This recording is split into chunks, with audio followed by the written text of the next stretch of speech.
Hello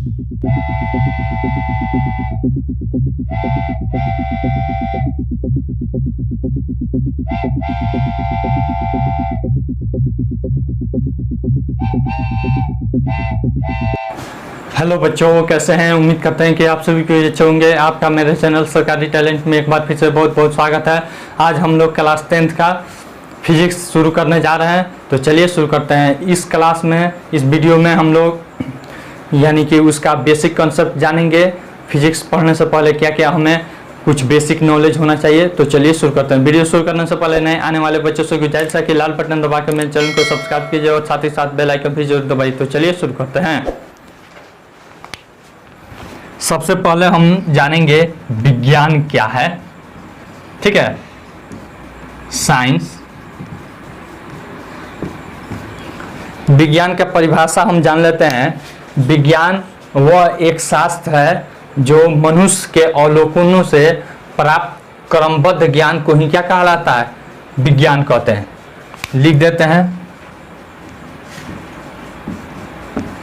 मनुष्य के अवलोकन से प्राप्त क्रमबद्ध ज्ञान को विज्ञान कहते हैं। विज्ञान कहते हैं। जैसे आप देखे होइएगा कि हम अपना साइकिल पंचर बनवाने ले जाते हैं, तो पंचर वाला पहले क्या करता है? पहले उसका ट्यूब निकालता है, उसमें हवा भरता है और फिर उसको पहले खोजता है। ठीक है ना, पहले उसमें प्रयोग करता है, हवा भर उड़ कर खोजता है कि कहाँ पे उसका पंचर है। ठीक है ना, और वहीं पे पंचर साटता है। ठीक ना, तो इस तरह से वह पहले अवलोकन करता है, उसके बाद उसको मालूम चल जाता है यहाँ है, तब उसका सॉल्यूशन निकालता है। तो वह भी क्या करता है हमारा, वह भी एक वैज्ञानिक तरीके से वह काम करता है। ठीक है ना। विज्ञान निम्न शब्दों से मिलकर बना है, देख लीजिए। विज्ञान साइंसिया शब्द से बना है। ठीक है ना, जिसका अर्थ होता है जानना। क्या होता है? अर्थ होता है जानना। यानी कि विज्ञान का जिज्ञासा जिसके अंदर जितना होगा उसका विज्ञान उतना ही स्ट्रांग होगा। ठीक है ना। मान लीजिए पहले हम लोग कुआं का पानी पीते थे, ठीक है, तब उसमें हमारी जिज्ञासा हुई कि दिमाग में ख्याल आया कि ऐसे खुला रहता है, इसका पानी नहीं पीना चाहिए। तब लोगों ने तकनीक लगाई कि उसको ढक कर रखा जाए। फिर आगे युक्ति आते गया और फिर आज हम लोग आरओ का पानी पीते हैं। पीते हैं कि नहीं पीते हैं? उसे ट्रिपल रिफाइन, डबल रिफाइन करके हम पीते हैं। अब देखिए, विज्ञान का परिभाषा हो गया। फिर उसके बाद विज्ञान के प्रकार क्या है? टाइप्स। टाइप्स में बहुत सारे टाइप्स होते हैं। जैसे आप लोग देखे होइएगा, ऑप्टिक्स, फिजिक्स, ये सब क्या है? विज्ञान के ही प्रकार है। लेकिन मुख्य रूप से कितने प्रकार होते हैं? 3 प्रकार होते हैं। पहला होता है भौतिक विज्ञान, ठीक है। दूसरा होता है रसायन विज्ञान। तीसरा होता है जीव विज्ञान। ठीक है ना। फिजिक्स,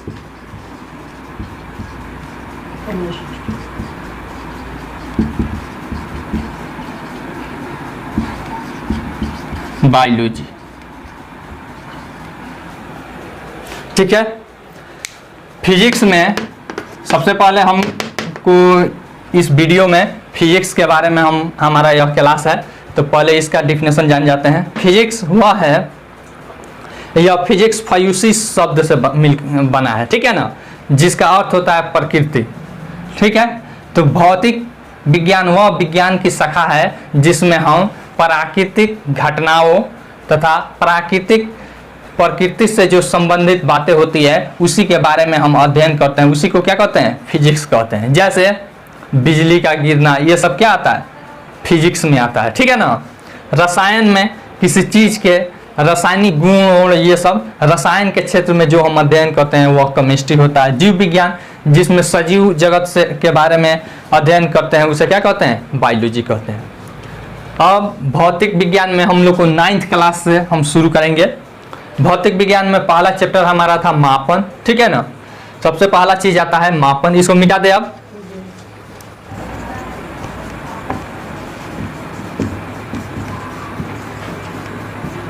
मेजर, ठीक है ना, मेजरमेंट लिखिए या फिर मेजर लिखिए।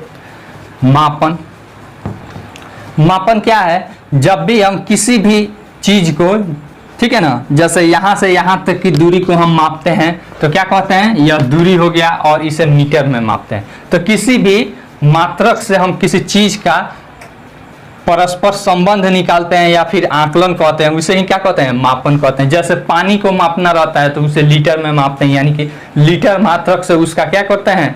हम रिलेशन देखते हैं, ठीक है ना, उसके सापेक्ष उसका क्या वैल्यू है। इस तरह से मापन होता है। मापन में हमको जानना है, हम लोग फिजिक्स पढ़ रहे हैं, ठीक है ना, तो हम लोग को भौतिक राशि के बारे में जानना है। भौतिक राशि, फिजिकल क्वांटिटी, फिजिकल क्वांटिटी, ठीक है। फिजिकल क्वांटिटी किसे कहते हैं? जिसे हम माप सकते हैं। क्या कर सकते हैं? माप सकते हैं। जैसे मैं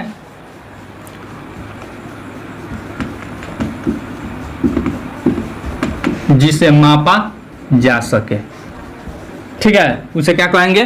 भौतिक राशि, फिजिकल क्वांटिटी। जैसे हम आपको पूछें लंबाई, लंबाई को मापा जा सकता है कि नहीं? जी। मीटर में मापते हैं, सेंटीमीटर में मापते हैं, किलोमीटर में मापते हैं कि नहीं? जी। अब आपको कह दे सुंदरता, इसे मापा जा सकता है? नहीं। तो यह फिजिकल क्वांटिटी होगा? नहीं होगा। कोई दिक्कत? फिर उसके बाद फिजिकल क्वांटिटी यानी कि भौतिक राशि 2 प्रकार का होता है, ठीक है ना। भौतिक राशि कितने प्रकार का होता है? 2 प्रकार का। पहला यहाँ पे प्रकार लिख देते हैं,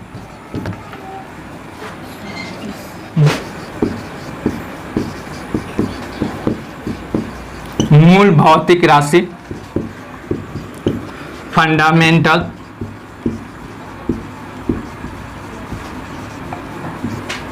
फिजिकल क्वांटिटी,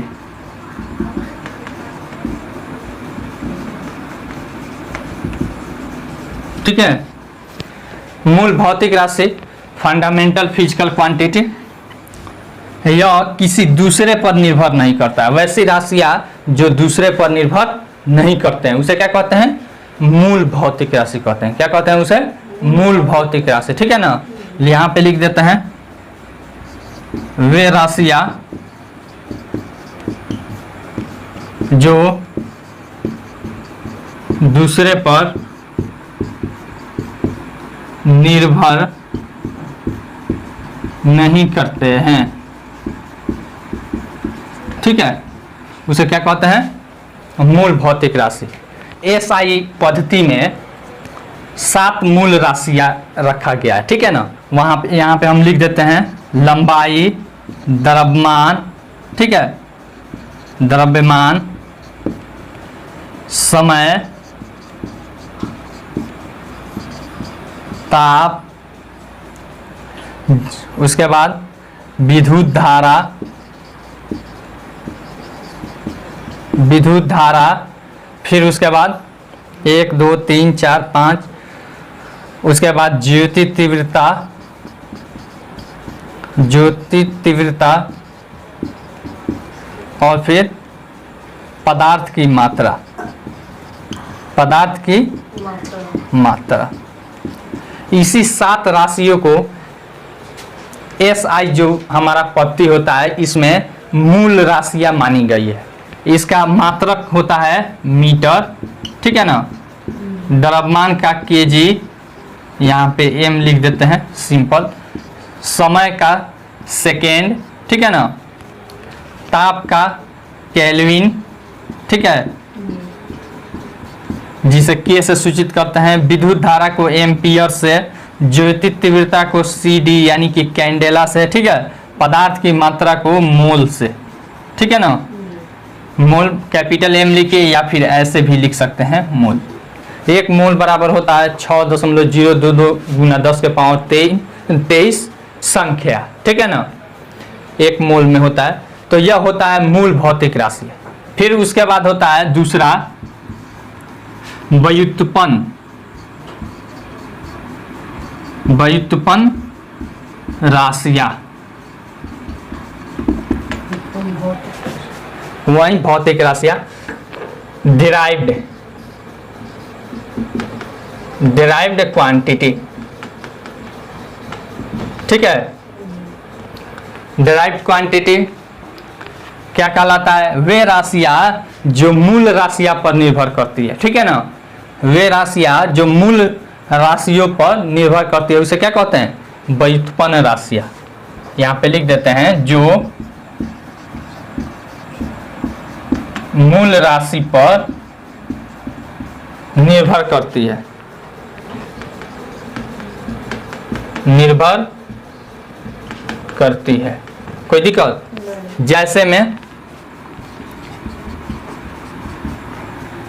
जैसे हम कहते हैं आपको भार, क्या कहते हैं? भार कहते हैं ना, या फिर बल कहते हैं। तो भार बराबर होता है द्रव्यमान गुना त्वरण जी, ठीक है ना, यानी कि mg होता है। तो भार का हो जाता है kg मीटर पर सेकेंड स्क्वायर, ठीक है ना। तो यह सब क्या है? भार होता है। या फिर एक और वेग आप जानते हैं, चाल जानते हैं? चाल बराबर दूरी अब बट्टा समय होता है कि नहीं? यानी कि चाल हमारा दूरी और समय पर निर्भर करता है, दूरी और समय पर। और दूरी और समय क्या है? मूल मात्रक है कि नहीं? मूल राशि है। अतः यह हो जाएगा व्युत्पन्न राशि। इसके अलावा भी दो और राशियां हैं जिसे सप्लीमेंट्री फिजिकल क्वांटिटी कहते हैं। यहाँ पे हम उसके बारे में लिख देते हैं। 1960 में जो सम्मेलन हुआ संयुक्त राष्ट्र के द्वारा, उसमें कोण को मान लिया गया, यहाँ पे 3 नंबर लगा देते हैं, सहायक राशियां। क्या हो जाएगा? सहायक राशियां, हेल्पिंग क्वांटिटी या फिर सप्लीमेंट्री क्वांटिटी।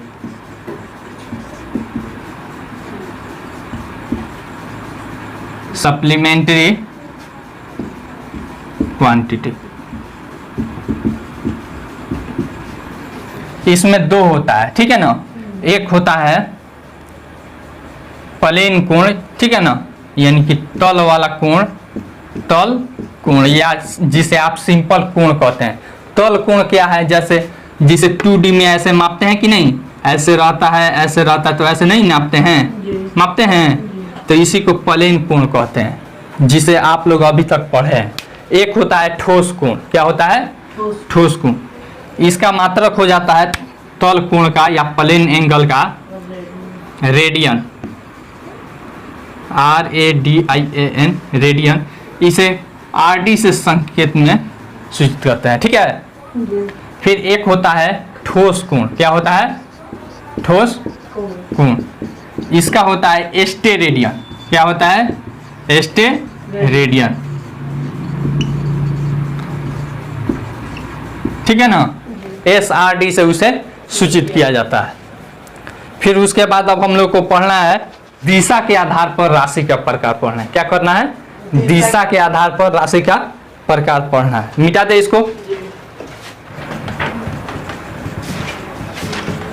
दिशा के आधार पर राशियों के प्रकार। इसमें भी पहले किताब में, अभी के किताबों में दे रहा है 2 प्रकार, सदिश और अदिश, ठीक है। लेकिन GC अग्रवाल 11th क्लास में हम पढ़े हुए हैं 3 देता है। कितना देता है? 3 देता है। पहला सदिश राशि। क्या है? सदिश राशि, वेक्टर कहते हैं, वेक्टर। जिसमें दिशा और परिमाण दोनों होता है, ठीक है ना, जिसमें दिशा और परिमाण।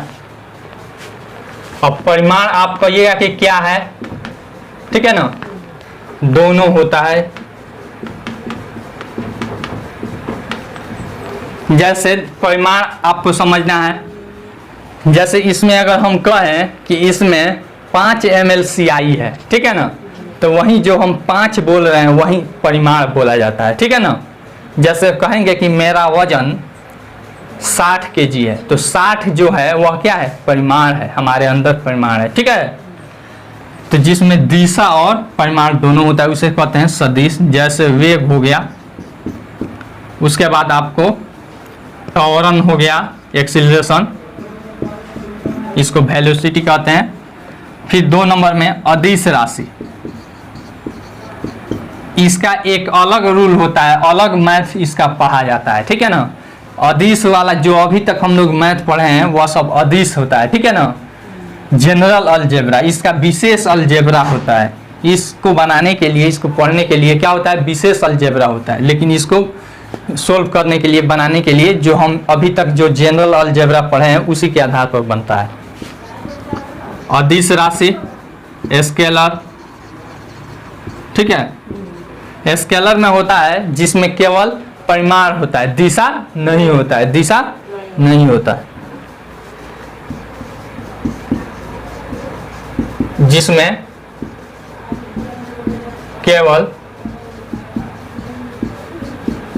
परिमाण होता है, दिशा नहीं होता है, दिशा नहीं होता है, ठीक है ना। जैसे में देख लीजिए, समय, ठीक है, यह क्या है, अदिश राशि है। इस पर भी बहुत सारे वैज्ञानिक का मतभेद है। कुछ लोग कहते हैं कि समय क्या है, सदिश राशि है, यह हमेशा आगे की तरफ बढ़ता है। लेकिन कुछ कहते हैं कि यह क्या है, जनरल अलजेब्रा को फॉलो करता है जोड़ घटाव में, इसीलिए यह क्या है, अदिश राशि है।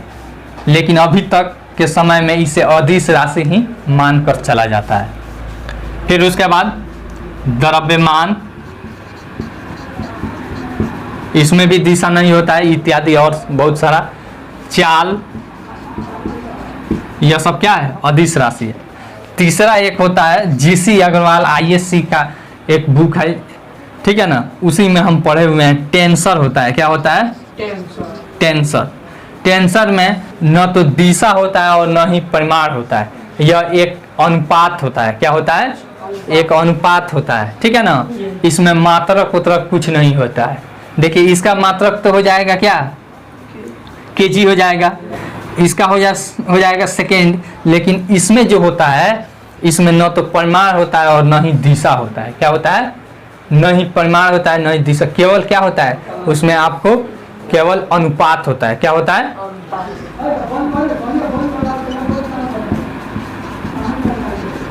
केवल अनुपात होता है, ठीक है ना, मात्रक नहीं होता है, मात्रक नहीं होता है। जैसे अपवर्तनांक, क्या हो जाएगा, अपवर्तनांक। जैसे सबसे ज्यादा अपवर्तनांक किसका होता है, हीरा का होता है ना। दूसरा चैप्टर है हमारा गति, क्या है, मोशन। गति किसे कहते हैं, जब समय बढ़ रहा है, समय तो हमेशा बढ़ रहा है, लेकिन उसके सापेक्ष अगर किसी वस्तु के स्थिति में अगर परिवर्तन होता है तो हम कहते हैं वस्तु गति में है या पिंड गति में है। अगर उसके स्थिति में समय के सापेक्ष में परिवर्तन नहीं होता है तो कहते हैं कि विराम में है, ठीक है ना। तो गति में हम लोग को पढ़ना है न्यूटन का जो गति का नियम है, ठीक है, वह पढ़ना है। फिर गति का समीकरण है, यह सब पढ़ना है। तो यहाँ पे हम लिख देते हैं न्यूटन के गति के नियम, ठीक है। न्यूटन जो बहुत बड़े वैज्ञानिक हुए हैं, उन्हीं का यह नियम है, न्यूटन के गति का नियम। न्यूटन ने गति के कितने नियम दिए, 3 नियम। कितने नियम दिए, 3 नियम। पहला होता है जड़त्व का नियम, ठीक है ना, इनर्शिया। इन्होंने कहा कि अगर कोई भी वस्तु तब तक अपने ही स्थिति में बनी रहेगी जब तक उस पर कोई बाह्य बल कार्य न करे। अगर मान लीजिए यह हमारा पेन है, इसको हम ऐसे ढकेल कर फेंक देते हैं तो यह ऐसे ही फेंकाती रहेगी, ठीक है, जिंदगी भर वैसे ही जाती रहेगी जब तक कि कोई दूसरा बल इस पर कार्य न करे। मान लीजिए यह यहाँ पे स्थिर है तो यह तब तक स्थिर रहेगी जब तक इस पर कोई बल कार्य न करे, ठीक है। इसी को कहते हैं इनर्शिया यानी कि जड़त्व का नियम, ठीक है ना। उसी को न्यूटन का गति का प्रथम नियम भी कहते हैं। समझ में आया। दूसरा नियम होता है, दूसरा उन्होंने नियम दिया, उन्होंने एक लफ्ज में दिया था कि किसी भी, मान लीजिए यह पिंड हो गया, इस पर अगर बल लगाया जाता है तो इस पर लगाया गया बल उसके संवेग परिवर्तन की दर की समानुपाती होता है। अब संवेग जान जाते हैं, क्या है संवेग। संवेग किसे कहते हैं? मोमेंटम। क्या कहते हैं? मोमेंटम। यह होता है द्रव्यमान। क्या होता है? द्रव्यमान गुना वेग। इसी को क्या कहते हैं? संवेग कहते हैं। क्या कहते हैं? संवेग कहते हैं। तो दूसरा नियम में इन्होंने कहा कि मोमेंटम यानी कि संवेग में परिवर्तन की दर का सीधा क्या होता है? समानुपाती होता है बल, ठीक है। यानी कि दूसरा नियम बल की परिभाषा देता है। क्या देता है? बल की परिभाषा देता है, ठीक है। उन्होंने यह कहा था, ये कैसे आया? उन्होंने कहा F directly proportional to P2 minus P1 by T, ठीक है। यानी कि संवेग में परिवर्तन की दर का सीधा समानुपाती होता है, ठीक है। अब यहाँ पे F प्रोपोर्शनल टू यहाँ पे M V2 minus M V1 by T। अब F बराबर, अब यहाँ पे M, ठीक है, यहाँ पे प्रोपोर्शनल लगा लीजिए M। अब यहाँ पे V2 V1 हो गया, ठीक है ना, V2 माइनस V1। इकाई M हमारा कांस्टेंट होता है, किसी भी चीज का द्रव्यमान कांस्टेंट न होता है। मान लीजिए इसका 10 ग्राम भार है तो इसका थोड़ा है कि 12 ग्राम हो जाएगा, इसीलिए यह बाहर आ गया बाई टी। तो V2 minus V1 by T, यानी कि यह हो गया हमारा वेग हो गया। क्या हो गया? वेग। आप इसे U भी से सूचित कर सकते हैं। तो F directly proportional to MIA। कोई दिक्कत? अब यहाँ पे बराबर करने के लिए हम K लगा देते हैं, K इंटू MA। अब K का मान अगर 1 मानते हैं तो हमारा F बराबर क्या सूत्र आ जाता है? MA। क्या आ जाता है? MA। यही न्यूटन साहब ने दूसरा नियम दिया। क्या किया? दूसरा नियम दिया। यहाँ पे लिख देते हैं, यदि K बराबर 1 तो F बराबर क्या हो जाएगा? MA। कोई दिक्कत? M मतलब द्रव्यमान और A मतलब त्वरण। A मतलब त्वरण। यहाँ पे वेग में परिवर्तन की दर बराबर क्या होता है? त्वरण होता है, एक्सीलरेशन, ठीक है। फिर तीसरा नियम उन्होंने कहा कि किसी भी, मान लीजिए हम एक हाथ लेते हैं और इसको एक चक्का मारते हैं बोर्ड पे, ठीक है ना, तो यह बोर्ड भी हमारे हाथ पर उतना ही जोर से मारेगा जितना जोर से हम इसको मारे हैं, ठीक है। यही नियम कहता है हमारा न्यूटन का गति का तीसरा नियम, ठीक है। न्यूटन के गति का तीसरा नियम यानी कि F बराबर माइनस F, यानी कि किसी भी वस्तु पर हम जितना बल लगाते हैं वह भी वस्तु हमारे ऊपर उतना ही बल लगाती है, लेकिन क्या करती है? विपरीत दिशा में बल लगाती है, ठीक है। अब देखिए गति के हम लोग न्यूटन का नियम तो जान गए, ठीक है ना। अब समीकरण है, क्या है? गति के समीकरण। गति के समीकरण, गति के भी 3 समीकरण है। पहला v बराबर u प्लस at, ठीक है ना। v बराबर अंतिम वेग, u बराबर प्रथम वेग, a बराबर एक्सेलरेशन यानी कि त्वरण और t बराबर समय, ठीक है। फिर दूसरा है s यानी कि विस्थापन बराबर ut plus half at square, ठीक है ना।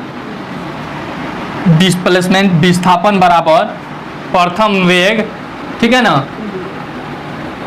S बराबर ut plus half A T square, प्रथम वेग गुना समय प्लस हाफ 1/2 गुना त्वरण गुना समय का स्क्वायर। कोई दिक्कत? फिर हमारा होता है तीसरा नियम, तीसरा समीकरण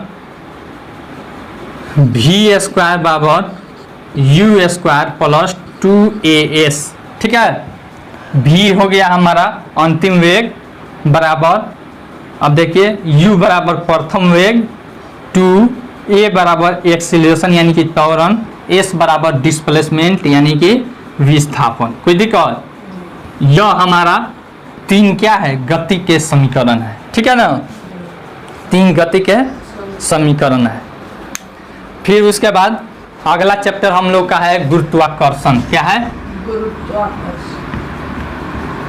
गुरुत्वाकर्षण। इसमें भी न्यूटन साहब ने नियम दिया है। न्यूटन साहब ने, इसमें हम लोग को पढ़ना है गुरुत्वाकर्षण के सार्वत्रिक नियम। ठीक है ना, न्यूटन के गुरुत्वाकर्षण के सार्वत्रिक यानी यूनिवर्सल लॉ ऑफ ग्रेविटेशन। ठीक है ना, यानी कि गुरुत्वाकर्षण के सार्वत्रिक नियम यानी कि गुरुत्वाकर्षण का वह नियम जो कि हर जगह लागू होता है। तो उन्होंने क्या नियम दिया? इन्होंने कहा न्यूटन साहब ने कि कोई भी वस्तु हो, कोई भी वस्तु हो, एक दूसरे पर क्या करता है? बल लगाता है। जैसे मान लीजिए यहाँ पे यह हमारा मार्कर हो गया और यह ढक्कन हो गया। ठीक है ना, यह दोनों यहाँ पे हम रख देते हैं तो दोनों एक दूसरे पर क्या करता है? बल लगाता है। क्या करता है? दोनों एक दूसरे पर बल लगाता है। तो यानी कि बल को हम F से सूचित करते हैं। सूचित करते हैं कि नहीं? अब F से सूचित करते हैं तो मान लीजिए यहाँ पे एक M1 है जिसका भार, और फिर यह है M2, इसका भार M1 है और इसका M2 है। इसके बीच में जो दूरी है वह क्या है? R है। क्या है? R है। तो इस पर जो बल लगता है वह किसके सीधा समानुपाती होता है? इन दोनों वस्तुओं के द्रव्यमान के गुणनफल के, यानी कि M1 into M2। F directly proportional to M1 into M2। कोई दिक्कत? इनवर्सली प्रोपोर्शनल यानी कि व्युत्क्रमानुपाती होता है इसके बीच की दूरी के वर्ग का। ठीक है ना, यानी कि 1/r²। कोई दिक्कत? अब जब दोनों मिलेगा तो F directly proportional to M1 M2/r²। कोई दिक्कत? अब इसको नियतांक लगाते हैं तो कैपिटल G M1 M2/r²। कोई दिक्कत? यानी कि गुरुत्वाकर्षण बल का जो सूत्र है वह हो जाता है F बराबर G इंटू M1 M2/r²। ठीक है, यह प्रथम पिंड का द्रव्यमान, द्वितीय पिंड का द्रव्यमान, ठीक है, और उनके बीच का यह दूरी। कोई दिक्कत? समझ में आया?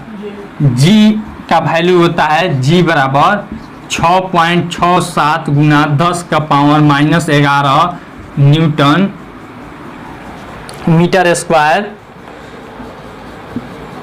प्रति केजी स्क्वायर। कोई दिक्कत? न्यूटन मीटर स्क्वायर प्रति केजी स्क्वायर।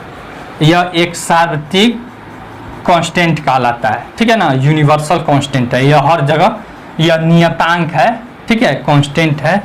यह हर जगह क्या रहता है? बराबर रहता है। यहाँ तक समझ में आया? इसी को कहते हैं गुरुत्वाकर्षण का नियम। मान लीजिए इस वस्तु का, हमारा मार्कर का 10 ग्राम है। ठीक है ना, या फिर मान लीजिए मार्कर में समझने में दिक्कत, यहाँ पे कोई 1 kg है, इसका भार क्या है? 1 kg। और यहाँ पे एक छोटा है, इसका है 1/2 kg। ठीक है ना, आधा kg है। तो इसके बीच की दूरी है 2 मीटर। क्या है? 2 मीटर। तो भार बराबर क्या लिखेंगे? यह एक दूसरे को, यह खींचेगा इसको इधर और यह खींचेगा अपने तरफ। ठीक है ना, दोनों एक दूसरे को अपने तरफ खींचते हैं। यही ना बल है कि अगर कोई हम सेब ऊपर फेंकते हैं या फिर कोई भी चीज़ ऊपर फेंकते हैं तो वह थोड़ा दूर ऊपर जाती है, फिर क्या होती है? जमीन पर चली आती है। ठीक है ना, तो हमारा पृथ्वी ही बल लगाती है। ठीक है ना, इसीलिए वह पृथ्वी की तरफ वह खींची हुई चली जाती है। तो इसका बल हमको निकालना है। F बराबर क्या हो जाएगा? G M1 M2/r² हो जाएगा। G रहने देंगे m1 m2 1/2 गुना 1/r का वैल्यू 2 का स्क्वायर, कोई दिक्कत, g इंटू 1/2 यानी कि 2 नीचे आ जाएगा और यहाँ पे 2 का स्क्वायर 4, 4 गुना 2 हो जाएगा यानी कि g/8 हो जाएगा, g/8 कोई दिक्कत, न्यूटन हो जाएगा। बल का मात्रा क्या होता है, न्यूटन होता है, क्योंकि बल की सर्वप्रथम खोज न्यूटन साहब ने की थी, इसीलिए उसका मात्रा क्या हो जाता है, न्यूटन। ठीक है ना, चलिए मिटा दे। अब मान लीजिए कोई भी वस्तु खींचती है तो उसका बल न्यूटन में आ जाता है, गुरुत्वाकर्षण बल। और पृथ्वी जब किसी चीज को खींचती है तो उसे क्या कहते हैं, गुरुत्व बल कहते हैं। उसके बल को क्या कहते हैं, गुरुत्व बल। अगर कोई पूछ दे कि गुरुत्व बल क्या है तो बोला जाएगा पृथ्वी जिस बल से किसी वस्तु को अपने तरफ खींचती है उसे ही क्या कहते हैं, गुरुत्व बल कहते हैं। चलिए मिटाते इसको। अब हम लोग को पढ़ना है कार्य के बारे में। क्या पढ़ना है, कार्य। W बराबर क्या होता है, कार्य किसे कहते हैं। मान लीजिए हम ऐसे खड़े हैं, हम अपने सर पे बोझी लिए हुए हैं, तो क्या हम कोई काज कर रहे हैं विज्ञान की भाषा में, नहीं, काज हम नहीं कर रहे हैं। विज्ञान की भाषा में तभी काज होगा जब हम में, ठीक है ना, गति होगा, ठीक है ना, जब हमारा स्थान परिवर्तन होगा तभी काज होगा। ऐसे तो हम बैठकर कुछ लिखते हैं, पढ़ते हैं, तो वह विज्ञान की भाषा में कार्य नहीं है। तो बल यानी कि कार्य बराबर हो जाता है बल गुना विस्थापन। क्या होता है, बल गुना विस्थापन। यह विस्थापन जो है किस दिशा में होना चाहिए, बल की दिशा में होना चाहिए, ठीक है ना, बल गुना विस्थापन। इसको ऐसे भी हम लिख सकते हैं Fs cos थीटा। क्या होता है, Fs cos थीटा, यानी कि बल और विस्थापन के बीच में थीटा का मान, ठीक है, cos थीटा। यह हो गया हमारा कार्य। जैसे मान लीजिए हम यहाँ पे हैं, ठीक है ना, कोई बोझ लिए हुए हैं, यहाँ से यहाँ पे आ जा रहे हैं, ठीक है ना, 5 मीटर। कितना हम बल लगा रहे हैं, 10 न्यूटन का बल लगा रहे हैं, ठीक है। तो W बराबर क्या हो जाएगा, बल गुना विस्थापन, इसी दिशा में, ठीक है। तो इसी दिशा में बल लग रहा है, इसी दिशा में विस्थापन हो रहा है, तो दोनों के बीच में कितना डिग्री का कोण बन रहा है, 0 डिग्री का कोण बन रहा है कि नहीं, बन रहा है। तो यानी कि 10 गुना 5 गुना cos 0 डिग्री, कोई दिक्कत। तो cos 0 डिग्री का वैल्यू 1 होता है कि नहीं, 10 पचे 50। कार्य का क्या होता है, जूल, कोई दिक्कत, समझ में आया। उसके बाद आता है ऊर्जा। क्या होता है, ऊर्जा, एनर्जी। एनर्जी किसे कहते हैं, हमारे अंदर जितना कार्य करने की क्षमता होती है या फिर किसी भी चीज के अंदर, तो उसे उसका क्या कहते हैं, एनर्जी यानी कि ऊर्जा कहते हैं, ठीक है ना। जैसे मान लीजिए हमारे अंदर खूब ताकत है, नहीं, हम किसी भी फाइट से मारकर इसको तोड़ सकते हैं, ठीक है। तो यानी कि हमारे पास ज्यादा ऊर्जा है, क्या है, ज्यादा ऊर्जा, यानी कि हम अपने ऊर्जा से इसको तोड़ सकते हैं, ठीक ना। तो एनर्जी यानी कि ऊर्जा 2 तरह का होता है। ऊर्जा का 2 प्रकार है। ऊर्जा का सिंपली परिभाषा सुन लीजिए, कार्य करने की क्षमता को ही, जिसमें जितना कार्य करने की क्षमता रहती है उसी को क्या कहते हैं, ऊर्जा कहते हैं, ठीक है ना। वो किसी चीज के अंदर रहता है। चलिए देख लीजिए ऊर्जा के प्रकार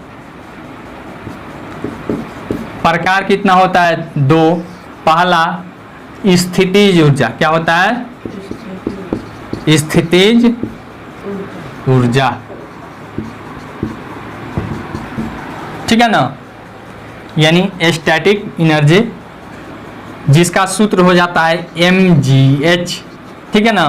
किसी वस्तु की स्थिति के कारण जो ऊर्जा होती है उसमें, उसे ही क्या कहते हैं, स्थितिज ऊर्जा कहते हैं। जैसे मान लीजिए यह वस्तु है, यहाँ पे स्थिर है, ठीक है ना। अब यहाँ से हम छोड़ेंगे तो यह ऐसे गिर जाएगा, ठीक है। तो इसमें यानी कि एक ऊर्जा थी जिसके सहारे वह गिर गई, और इसमें उतना कार्य करने की क्षमता थी, ठीक है ना। तो उसी को कहते हैं स्थितिज ऊर्जा, यानी कि स्थिति के कारण जो इसमें ऊर्जा कार्य करने की क्षमता होती है उसे ही क्या कहते हैं, स्थितिज ऊर्जा। एम मतलब वस्तु का भार, जी मतलब गुरुत्वीय त्वरण, ठीक है।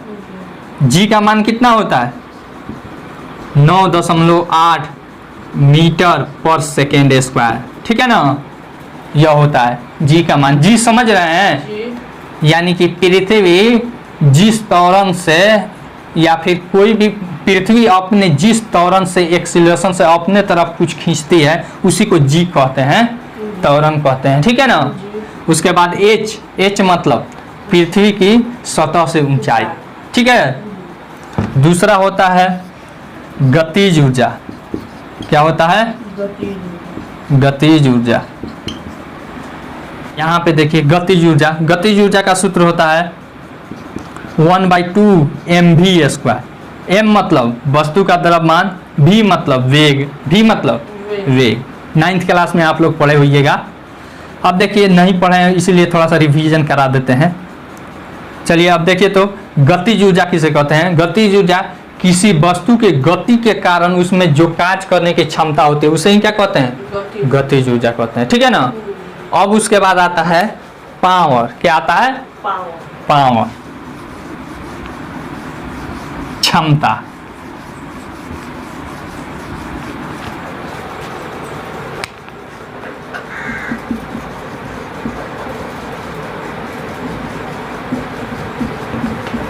ठीक है,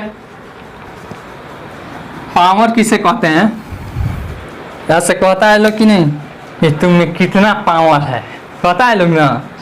लेकिन वह पावर जो तुम लोग कहता है तुम लोग सही से समझता नहीं है, वह हो जाता है एनर्जी। क्या हो जाता है, एनर्जी।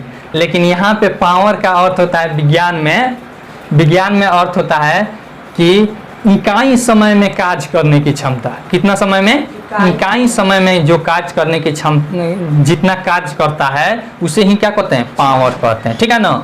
तो क्षमता बराबर होता है कार्य अब बाई समय, कार्य बाई समय, यानी कि W/T, W/T। इसका मात्रक क्या हो जाएगा, कार्य का यहाँ पे जूल हो जाएगा, ठीक है, और यहाँ पे सेकेंड, जूल पर सेकेंड। कोई दिक्कत, मात्रक इसका हो जाएगा। मान लीजिए हम 10 घंटा में, ठीक है ना, एक किताब पढ़ते हैं। क्या करते हैं, एक किताब पढ़ते हैं। तो 1 घंटा में यानी कि हमें किताब पढ़ने की हमारे अंदर कितना क्षमता है, तो क्षमता बराबर यानी कि 10 घंटा अब बाई एक किताब अब बाई 10, यानी कि 1/10 हो जाएगा। क्या हो जाएगा, 1/10 यानी कि एक किताब अब बटा 10 घंटा। कोई दिक्कत, यानी कि 1/10 हमारा किताब पढ़ने की क्षमता हो जाएगी। कोई दिक्कत। उसके बाद अगला चैप्टर हम लोग को पढ़ना है तरंग, वेव। क्या है, तरंग, वेव। इसको मिटा दे, यहाँ पे देख लीजिए। जूल पर सेकेंड को वाट भी कहते हैं। क्या कहते हैं, वाट, WATT, ठीक है।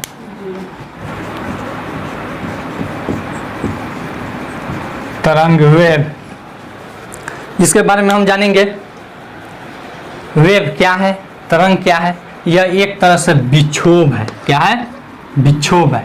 जैसे देखे होइएगा आप लोग, कोई ढेला लेते हैं, पानी में डब दे मारते हैं तो ऐसे पानी ऐसे ऐसे ऐसे करके बढ़ता है कि नहीं बढ़ता है, बढ़ता है।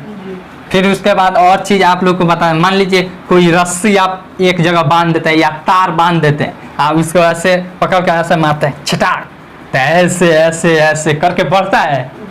तो वही क्या है, विक्षोभ है, यानी कि तरंग है, ठीक है ना।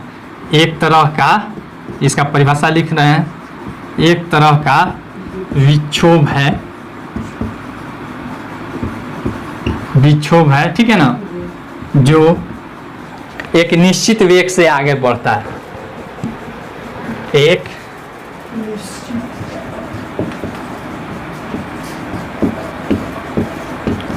वेग से आगे बढ़ता है, ठीक है। प्रकार तरंग ये दो प्रकार के होते हैं। कितने प्रकार के होते हैं? एक यांत्रिक तरंग, यांत्रिक तरंग, mechanical wave,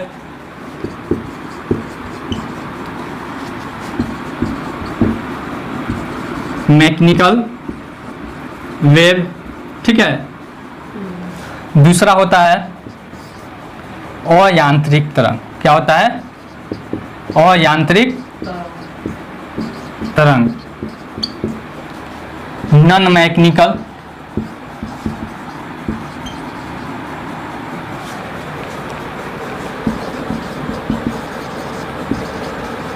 non mechanical wave. यांत्रिक तरंग किसे कहते हैं? वैसा तरंग जो हमेशा किसी पदार्थ में यानी कि माध्यम में गति करता है। क्या करता है? माध्यम में गति करता है, ठीक है ना। लिख देते हैं यहाँ पे, वैसा तरंग, वैसा तरंग जो किसी माध्यम में गति करता है, किसी माध्यम में गति करता है। जैसे जैसे में देख लीजिए ध्वनि, क्या है? ध्वनि, ठीक है ना। साउंड, यह क्या है? एक तरह का वेव है। क्या है? एक तरह का वेव है। अब देखिए तरंग जो है, यांत्रिक तरंग, यह भी दो प्रकार का होता है। इसका प्रकार कितना है? यहीं पे लिख देते हैं। एक होता है अनुप्रस्थ। क्या होता है? अनुप्रस्थ। दूसरा होता है अनुदैर्ध्य, अनुदैर्ध्य, ठीक है ना। अनुप्रस्थ और अनुदैर्ध्य, इन दोनों का परिभाषा अभी बताएंगे और इसके बारे में बताएंगे। पहले हम अयांत्रिक तरंग के बारे में बता लें। यांत्रिक तरंग किसी माध्यम में गति करता है, नहीं, और अयांत्रिक तरंग यह किसी भी माध्यम में गति नहीं करता है। इसको किसी माध्यम की जरूरत नहीं होती है, ठीक है। यह बिना माध्यम के गति करता है, ठीक है, गति करता है। जैसे में रेडियो तरंग, रेडियो तुम लोग सुनता था पहले, अब तो टीवी सुनता है, मोबाइल चलाता है। यह सब किस पे काम करता है? फोन से बात करता है, इसी तरंग पे, ठीक है ना। फिर उसके बाद विद्युत चुंबकीय तरंग, विद्युत चुंबकीय तरंग। प्रकाश चैप्टर, जो प्रकाश देखा जाता है, यह कौन सा तरंग है? विद्युत चुंबकीय तरंग। सूर्य से प्रकाश आ जाती है हमारे पृथ्वी पर, तो क्या बीच में कुछ है, कोई माध्यम? नहीं है। निर्वात में भी यह गति करके आ जाता है कि नहीं? यह क्या है? विद्युत चुंबकीय तरंग। इसको 10वां क्लास का प्रकाश चैप्टर में थोड़ा सा बताएंगे, ठीक है। चलिए अब हम अनुप्रस्थ तरंग और अनुदैर्ध्य तरंग के बारे में जानेंगे। मिटा दे इसको।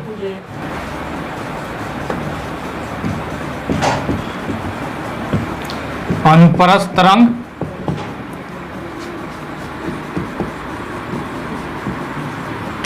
ट्रांसवर्स वेव, ठीक है। यह क्या है? इसमें जो माध्यम के कोण होते हैं वह तरंग के गति के लंबवत ऊपर नीचे कंपन करते हैं, ठीक है ना। इसका परिभाषा लिख देते हैं और फिर समझाते हैं। इसमें माध्यम के कोण तरंग के गति के लंबवत,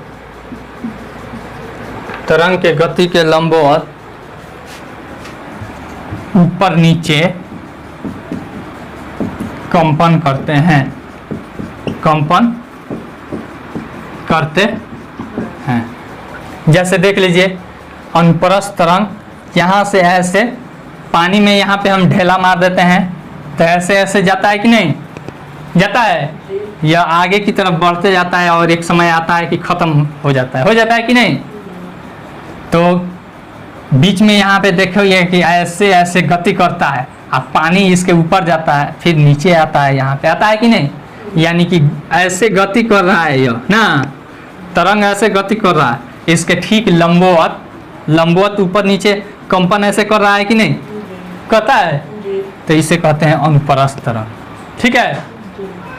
या फिर दोलन भी करता है, आप दोलन भी यहाँ पे लिख सकते हैं कंपन की जगह पर, समझ में आ गया। फिर उसके बाद आपको अनुदैर्ध्य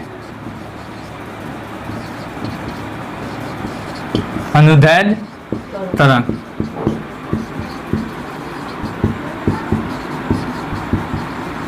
लॉन्गिट्यूडिनल वेव, इसमें माध्यम के कोण तरंग के गति के ही दिशा में आगे पीछे कंपन करते हैं, ठीक है। लिख देते हैं यहाँ पे, इसमें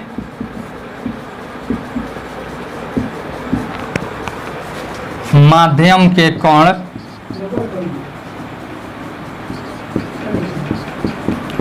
तरंग के गति के दिशा में ही आगे पीछे कंपन करते हैं, आगे पीछे कंपन करते हैं। जैसे में देख लीजिए,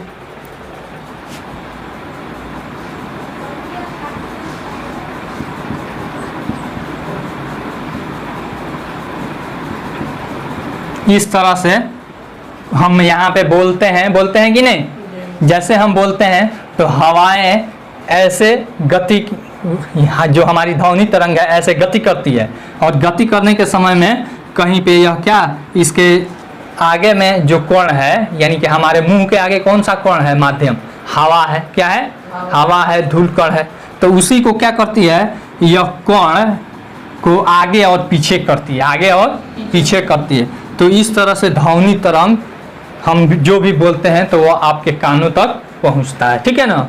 यह अनुदैर्ध्य तरंग कहलाता है। जैसे में ध्वनि में आप देखे होइएगा, ध्वनि तरंग में ऐसा होता है, ठीक है। कहीं पे खूब सघन हो जाता है माध्यम, कहीं पे विरल हो जाता है, फिर सघन फिर विरल, ऐसे करके यह आगे बढ़ता है, ठीक है। इस वेव में, इस अनुदैर्ध्य तरंग में माध्यम के कोण इसके गति के, यानी कि तरंग के गति के ही दिशा में आगे पीछे गति करते हैं, कोई दिक्कत। फिर उसमें हम लोग को इसमें और कुछ ज़्यादा नहीं जानना है, बस इतना ही जानना है। अगले चैप्टर में, यानी कि अगले वीडियो में आपका पहला चैप्टर प्रकाश शुरू करेंगे, ठीक। आई होप आपको यह वीडियो बहुत पसंद आई होगी। अगर वीडियो पसंद आई हो तो लाइक कीजिए, शेयर कीजिए और कमेंट करके अपना सुझाव जरूर दीजिए। Thanks for watching.